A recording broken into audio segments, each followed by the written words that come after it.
Assalamualaikum warahmatullahi wabarakatuh. Perkenalkan, nama saya Betty Adinda Wijaya, mahasiswa Pascasarjana program studi Magister Pendidikan Agama Islam Universitas Islam Negeri Maulana Malik Ibrahim. Di sini saya bersama rekan saya Bara Cita Gempita akan menjelaskan hasil diskusi kami yang berjudul Pengembangan Metodologi Pembelajaran PAI dengan pendekatan teori konstruktivistik dan sosiokultural. Di sini saya akan menjelaskan mengenai teori konstruktivistik, kemudian rekan saya akan menjelaskan mengenai tema sosiokultural. Sebelumnya saya akan menjelaskan bahwa peran guru sebagai pendidik itu sangat berpengaruh dalam pengoptimalan kompetensi yang dimiliki oleh peserta didik sehingga mereka nantinya siap dan mampu untuk berinteraksi dan beradaptasi dalam kehidupan nyata dengan baik. Nah, tentunya dalam pencapaian tujuan pembelajaran ini harus juga didukung oleh peran guru secara maksimal. Dengan berkembangnya peradaban, manusia pun juga harus ikut berkembang. Begitu juga dengan guru atau pendidik untuk memenuhi kebutuhan dan tuntutan masyarakat terhadap kompetensi pendidikan. Nah, paradigma pendidik itu harus mulai dirubah dari paradigma pembelajaran yang berpusat pada guru, harus dirubah kepada pembelajaran yang berpusat pada siswa. Dari pembelajaran yang berbasis buku atau teks menuju pembelajaran yang berbasis konteks dan riset. Dengan adanya perubahan pandangan yang dimiliki pendidik, diharapkan akan berimplikasi kepada pembelajaran yang akan dilakukan di kelas. Konsep pembelajaran konstruktivistik ini sendiri merupakan pembelajaran yang berpusat kepada siswa. Bahwa proses belajar yang dilakukan oleh peserta didik itu merupakan proses konstruksi pengetahuan, pengalaman, dan pemahaman dari peserta didik itu sendiri. Peran guru di dalam kelas hanyalah sebagai fasilitator saja. Jadi, sebagian besar aktivitas itu adalah dilakukan oleh peserta didik itu sendiri. Nah, namun berbeda dengan teori sosiokultural.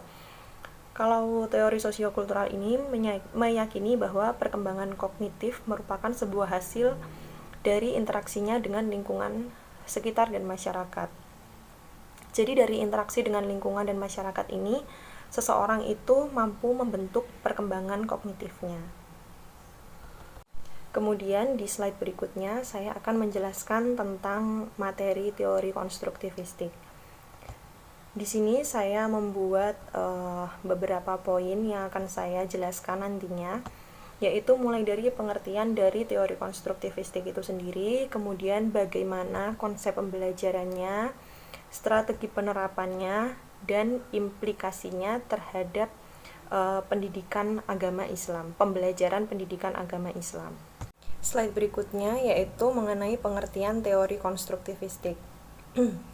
Jadi kata konstruktivistik itu berasal dari kata kerja to construct yang merupakan kata serapan dari bahasa Latin yaitu construere yang memiliki arti menyusun atau membuat struktur, bisa juga membangun. Konsep inti dari konstruktivistik yaitu proses terjadinya struktur atau pengorganisasian. Sedangkan secara istilah, konstruktivistik yaitu sebuah teori belajar mengajar yang mengedepankan konstruksi atau bentukan pengetahuan yang berasal dari diri sendiri. Nah, dimulai dari diri sendiri inilah yang kemudian digunakan sebagai teori pada saat melakukan pembelajaran. Jadi, diri sendiri yang dimaksud di sini adalah dari diri peserta didik, dari siswa itu sendiri.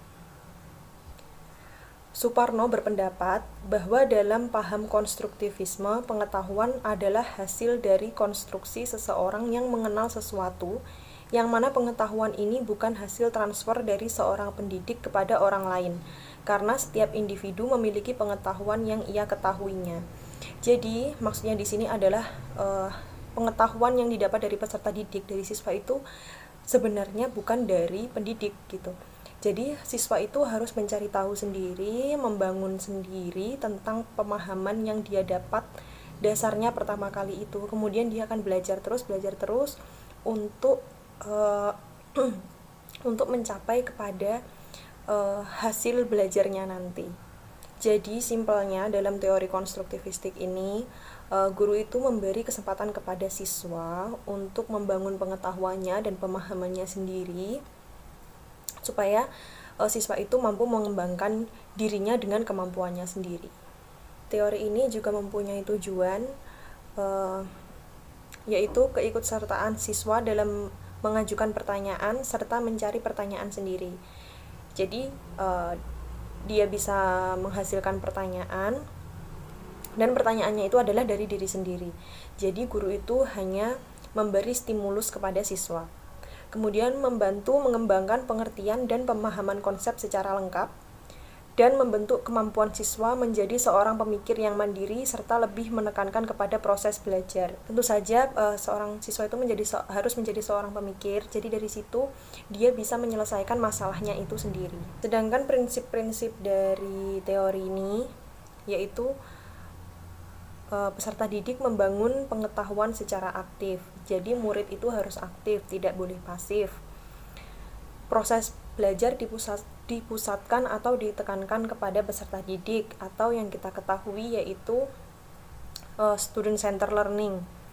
Kemudian proses belajar mengajar ialah proses membantu peserta didik. Jadi guru itu hanyalah sebagai fasilitator saja. Jadi tidak memberikan materi mulai dari awal sampai akhir. Kalau seperti itu kan gurunya yang aktif ya. Sedangkan di konstruktivistik itu dituntut siswanya yang aktif. Dan peran pendidik adalah fasilitator. Jadi di sini sudah saya jelaskan tadi, guru itu hanya sebagai fasilitator yang siap membimbing dan mengevaluasi kalau ada kesalahan terhadap materi yang didapat oleh peserta didik. Kemudian slide berikutnya yaitu konsep pembelajaran konstruktivistik.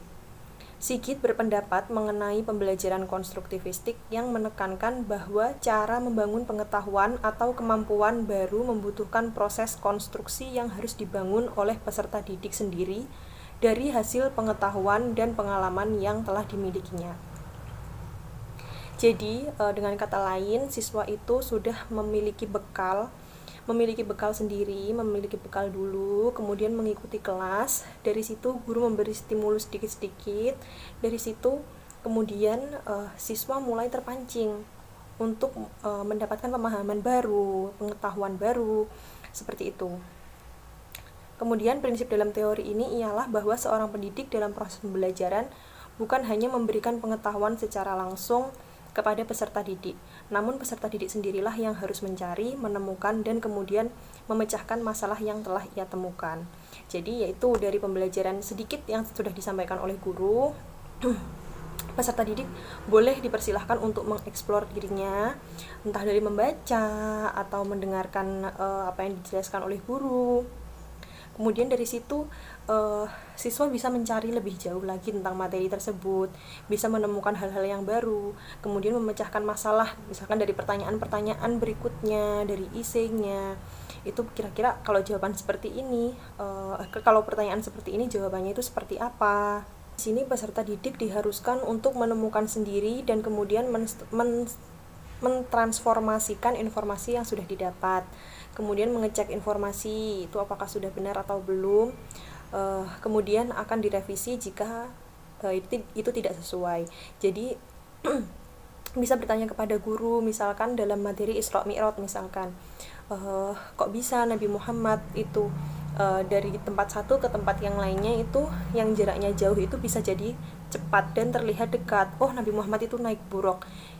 Apakah itu bisa diterima oleh nalar seorang siswa? Nah, misalkan di situ siswa menulis, Bu, apakah itu sihir? Tentu saja itu bukan sihir. Nah, terus guru gimana? Misalkan guru memancing sedikit dengan itu mukjizat, gitu. Itu mukjizat Rasul. Kemudian siswa akan bertanya, mukjizat itu apa? Nah, dari situ guru tidak perlu memberi jawabannya secara langsung.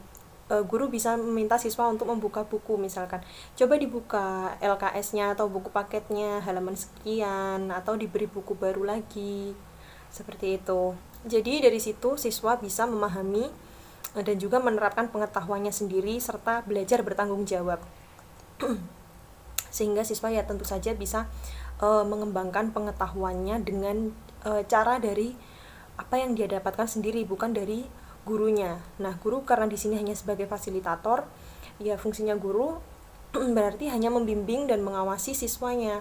Kalau misalkan ada yang salah ya tetap harus dibenarkan. Jadi yaitu tadi prinsipnya dari teori ini, yaitu guru tidak menyampaikan materi secara langsung, melainkan adalah keaktifan dari murid itu sendiri. Bagaimana dia itu menuangkan ide-idenya mereka sehingga terbentuk pengetahuan baru bagi mereka. Kemudian slide berikutnya yaitu strategi penerapan teori konstruktivistik. Di sini yang saya akan jelaskan yaitu ada 3, top-down processing, cooperative learning, dan generative learning. Yang pertama yaitu top-down processing, yaitu peserta didik belajar mulai dari masalah yang utuh kemudian harus dipecahkan sehingga mampu menghasilkan atau menemukan keterampilan yang dibutuhkan. Misalkan siswa membaca Al-Quran atau membaca Iqra, misalnya siswa diminta oleh guru untuk menulis dan membaca Bismillahirrahmanirrahim. Setelah dibaca dan ditulis, kemudian siswa diminta untuk mengeja satu persatu hurufnya. Misalkan ba kasroh, sin sukun, mim kasroh, dan seterusnya. Kemudian yang kedua yaitu cooperative learning. Strategi yang diterapkan dalam proses belajar yang mana peserta didik akan menyelesaikan pemecahan masalah setelah ia berdiskusi dengan teman atau kelompok. Strategi ini lebih menekankan lingkungan belajar dan dari lingkungan itulah peserta didik mampu mengeksplorasi, mengutarakan, serta menantang pengetahuan yang telah ia miliki di depan kelompok belajar yang lain. Jadi simpelnya ya ini adalah bentuknya itu diskusi kelompok. Diskusi kelompok itu kan di situ para siswa bisa bertukar informasi atau seperti kita saling tanya jawab, memberikan masukan, memberikan saran atau menyanggah. Kemudian yang ketiga, generative learning. Strategi ini membantu peserta didik untuk mengintegrasikan materi dan pengetahuan baru secara aktif dalam proses pembelajaran. Dengan teori ini mampu mengajarkan peserta didik dalam membuat pertanyaan serta kesimpulan dengan baik. Jadi ketika strategi-strategi di atas itu dilakukan saat pembelajaran, itu dapat membangun atau mengkonstruk pemikiran dan pemahaman pengetahuan dari peserta didik. Sehingga itu bisa mendorong peserta didik itu supaya terjadi perubahan dengan memanfaatkan teknik yang sudah mereka miliki. Jadi tentu saja biar nggak stuck di situ-situ saja, jadi juga guru itu selalu memberikan media yang mendukung, kemudian strateginya juga mendukung. Jadi pembelajaran itu selalu aktif, murid juga tidak bosan, sehingga kelas itu menjadi kondusif. Kemudian slide berikutnya yaitu implikasi teori konstruktivistik dalam pembelajaran PAI. Tujuan dari pembelajaran yaitu hasil dari proses itu sendiri. Semua guru pasti menginginkan hasil pembelajarannya adalah sukses dan murid bisa memahami materi. Salah satu cara agar tercapainya tujuan tersebut adalah membentuk kelas sebagai masyarakat belajar. Hal ini dapat dilakukan dengan membentuk kelompok kecil atau besar, mendatangkan ahli ke kelas dalam proses pembelajaran, bekerja dengan kelas sebaya maupun kelas di bawah ataupun di atasnya, dan belajar dengan masyarakat setempat. Nah, di sini misalkan contohnya dari membuat kelompok kecil atau besar, yaitu itu tadi kalau misalkan mau dibuat diskusi, kemudian tanya jawab, saling memberi saran dan sanggahan, kemudian mendatangkan ahli ke kelas dalam proses pembelajaran, misalkan bisa mendatangkan pemuka agama atau orang-orang penting yang sekiranya bisa menyampaikan materi. Di situ bisa memberikan stimulus kepada siswa supaya siswa itu terpancing untuk mendapatkan masalah dalam pembelajaran ya, bertanya-tanya, ini gimana, ini kok bisa. Nah, kemudian siswa itu juga bisa memecahkan masalah itu sendiri. Kemudian bekerja dengan kelas sebaya. Contohnya misalkan hafalan surat Al-Ikhlas.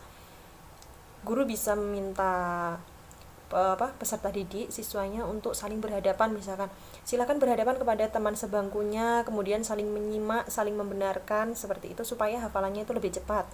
Kemudian kelas di atasnya bisa mengajar ngaji, misalkan pada saat TPQ, tapi ya tentu saja harus disesuaikan dengan kemampuannya ya, bukan yang misalkan baru kelas 2 kemudian mengajar Iqra 5 atau mengajar Al-Quran, jadi tetap disesuaikan dengan kemampuannya.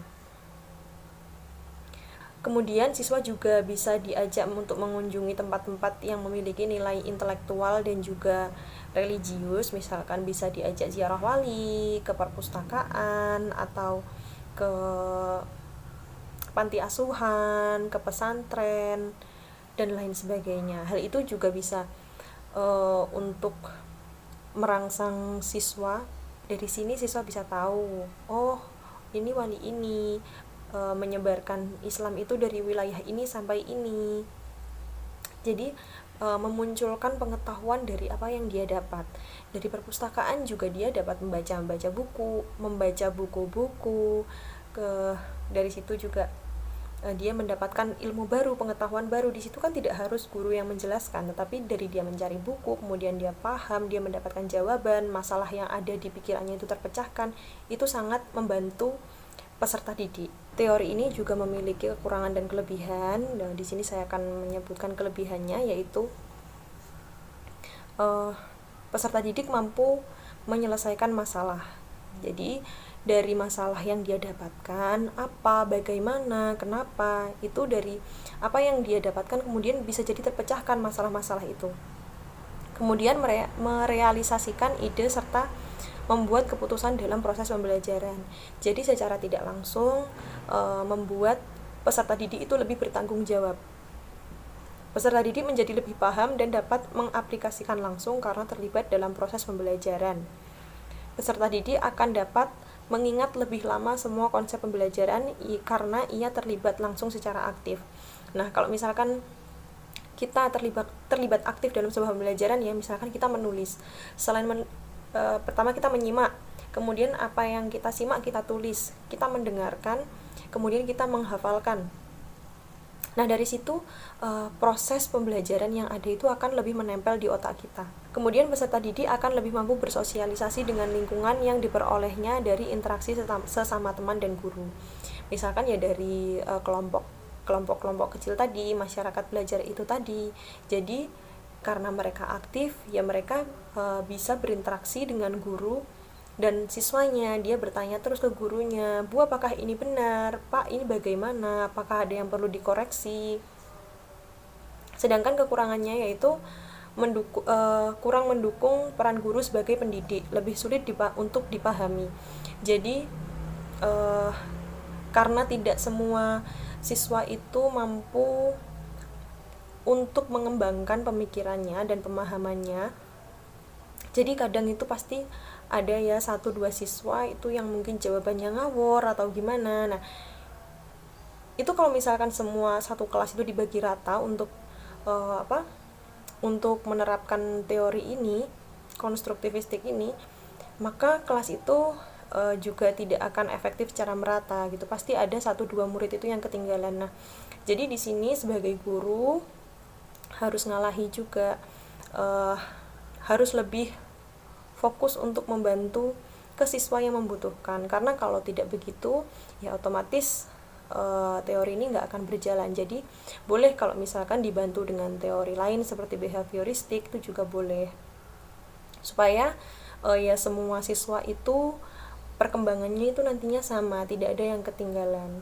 Kalau hanya mengandalkan dari kemampuan siswa saja tanpa menggunakan kemampuan dari pendidiknya, ya pasti tidak akan maksimal. Jadi meskipun di sini guru itu hanya sebagai fasilitator yang tidak menyampaikan informasi pengetahuan itu secara langsung, tapi guru itu juga bisa untuk memberikan stimulus sedikit-sedikit, diberi pancingan. Ini apa? Ayo ini bagaimana? Ayo dibuka halaman ini. Jadi jangan 100% itu mandiri. Siswa itu harus mandiri untuk mencari. Pasti ada siswa yang bisa mandiri seperti itu, semuanya dicari sendiri, jawabannya dipahami sendiri, pertanyaannya dipahami sendiri. Tapi tentu saja tidak semua siswa itu seperti itu. Jadi kekurangannya yaitu siswa tidak semuanya itu memahami karena semuanya itu hanya bergantung kepada dirinya sendiri. Baik, sekiranya itu penjelasan dari saya. Berikutnya tentang teori sosiokultural akan dijelaskan oleh rekan saya, Bara Cita Gembita. Bismillahirrahmanirrahim. Assalamualaikum warahmatullahi wabarakatuh. Perkenalkan, nama saya Bara Cita Gembita dari materi kedua. Di sini saya akan membahas tentang teori sosiokultural. Ini ada 3 pembahasan yang akan saya bahas. Yang pertama, pengertian sosiokultural. Yang kedua, konsep penting dalam teori sosiokultural. Yang ketiga, pembelajaran PAI dengan teori sosiokultural. Yang pertama yaitu pengertian sosiokultural. Teori belajar sosiokultural atau dikenal sebagai teori ko-konstruktivistik merupakan teori belajar dengan titik utamanya adalah bagaimana seseorang belajar dengan bantuan orang lain dalam zona proximal development. Yang artinya dalam perkembangannya anak membutuhkan orang lain untuk memahami sesuatu dan memecahkan masalah yang dihadapinya. Teori yang juga disebut sebagai teori konstruksi sosial ini menekankan bahwa intelijensi manusia berasal dari masyarakat, lingkungan, dan budayanya. Teori ini menegaskan bahwa perolehan kognitif individu terjadi pertama kali melalui interpersonal atau interaksi dengan lingkungan sosial dan intrapersonal, internalisasi yang terjadi dalam diri sendiri. Vygotsky berpendapat bahwa menggunakan alat berpikir akan menyebabkan terjadinya perkembangan kognitif dalam diri seseorang. Juliani secara spesifik menyimpulkan bahwa kegunaan alat berpikir menurut Vygotsky adalah yang pertama, membantu memecahkan masalah, yaitu alat berpikir mampu membuat seseorang untuk memecahkan masalahnya. Kerangka berpikir yang terbentuklah yang mampu menentukan keputusan diambil oleh seseorang untuk menyelesaikan permasalahan hidupnya. Yang kedua, memudahkan dalam melakukan tindakan. Vygotsky berpendapat bahwa alat berpikirlah yang mampu membuat seseorang memilih tindakan atau perbuatan yang seefektif dan seefisien mungkin untuk mencapai tujuan. Yang ketiga, memperluas kemampuan. Melalui alat berpikir, setiap individu mampu memperluas wawasan berpikir dengan berbagai aktivitas untuk mencari dan menemukan pengetahuan yang ada di sekitarnya. Yang keempat, melakukan sesuatu sesuai dengan kapasitas alaminya. Semakin banyak stimulus yang diperoleh, maka seseorang akan semakin intens menggunakan alat berpikirnya dan dia akan mampu melakukan sesuatu sesuai dengan kapasitasnya. Berdasarkan teori Vygotsky, menyimpulkan beberapa hal yang perlu diperhatikan dalam proses pembelajaran. Antara lain, dalam kegiatan pembelajaran hendaknya anak memperoleh kesempatan yang luas untuk mengembangkan zona perkembangan proksimalnya atau potensinya melalui belajar dan berkembang. Yang kedua, pembelajaran perlu dikaitkan dengan tingkat perkembangan potensialnya daripada perkembangan aktualnya. Yang ketiga, perkembangan lebih diarahkan pada penggunaan strategi untuk mengembangkan kemampuan intermentalnya daripada kemampuan intramentalnya. Yang keempat, anak diberikan kesempatan yang luas untuk mengintegrasikan pengetahuan deklaratif yang telah dipelajarinya dengan pengetahuan prosedural untuk melakukan tugas-tugas dalam memecahkan masalah. Yang kelima, proses belajar dan pembelajaran tidak sekedar bersifat transferal, tetapi lebih merupakan ko-konstruksi. Dapat disimpulkan bahwa dalam teori belajar sosiokultural, yaitu proses belajar tidak dapat dipisahkan dari aksi atau aktivitas dan interaksi, karena proses dan aktivitas berjalan seiring secara dialogis. Belajar merupakan proses penciptaan makna sebagai hasil dari pemikiran individu melalui interaksi dalam suatu konteks sosial. Dalam hal ini, tidak ada perwujudan dari suatu kenyataan yang dapat dianggap lebih baik atau benar. Vygotsky percaya bahwa beragam perwujudan dari kenyataan digunakan untuk beragam tujuan dalam konteks yang berbeda-beda. Pengetahuan tidak dapat dipisahkan dari aktivitas di mana pengetahuan itu dikonstruksikan dan di mana makna diciptakan, serta dari komunitas budaya di mana pengetahuan didiseminasikan dan diterapkan. Melalui aktivitas interaksi sosial tersebut, penciptaan makna terjadi. Pembahasan kedua yaitu konsep penting dalam teori sosiokultural, dibagi menjadi dua yaitu zona proximal development dan scaffolding. Zona proximal development yaitu jarak antara peringkat perkembangan sebenarnya ditentukan oleh problem solving yang dilakukan sendirian. Jadi, zona proximal development adalah zona atau daerah imajiner tentang tingkat kemampuan siswa yang dikemukakan oleh Vygotsky. Daerah ini berada di antara dua daerah lain yaitu tingkat perkembangan aktual dan tingkat perkembangan potensial. Proses belajar menurut Vygotsky terjadi dalam wilayah zone of proximal development. Secara sederhana, zona proximal development dapat diartikan sebagai daerah yang berada di antara tingkat kemampuan yang belum dikuasai dengan kemampuan yang sudah dikuasai, atau merupakan daerah perkembangan di mana kemampuan siswa yang belum dikuasai dapat dikuasai dengan bantuan orang lain. Menurut Vygotsky, perkembangan pengetahuan seseorang dapat dibedakan ke dalam dua tingkat, yaitu tingkat perkembangan aktual dan tingkat perkembangan potensial.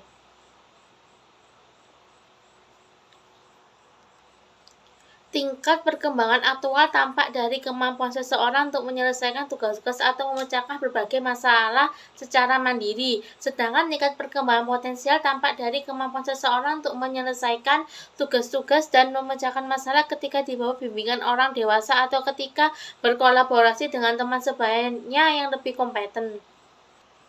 Yang kedua yaitu scaffolding, yaitu pemberian sejumlah bantuan kepada pelajar selama tahap awal pembelajaran dan mengurangi bantuan dan memberikan kesempatan untuk mengambil alih langsung tanggung jawab semakin besar setelah pelajar dapat melakukannya sendiri. Artinya, scaffolding berarti pemberian bantuan dan bimbingan kepada anak selama tahap awal pembelajaran dan kemudian anak tersebut mengambil alih tanggung jawab yang semakin besar setelah ia dapat melakukannya. Bantuan tersebut dapat berupa petunjuk, peringatan, dorongan, menguraikan masalah ke dalam langkah pemecahan, memberi contoh atau apapun yang lain yang dapat meningkatkan anak menjadi mandiri. Scaffolding dari Vygotsky berbeda dengan sistem pembelajaran yang menggunakan modul yang diterapkan di Indonesia saat ini.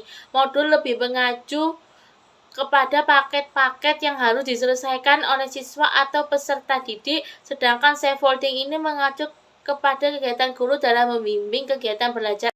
Yang terakhir yaitu pembelajaran PAI dalam teori sosiokultural.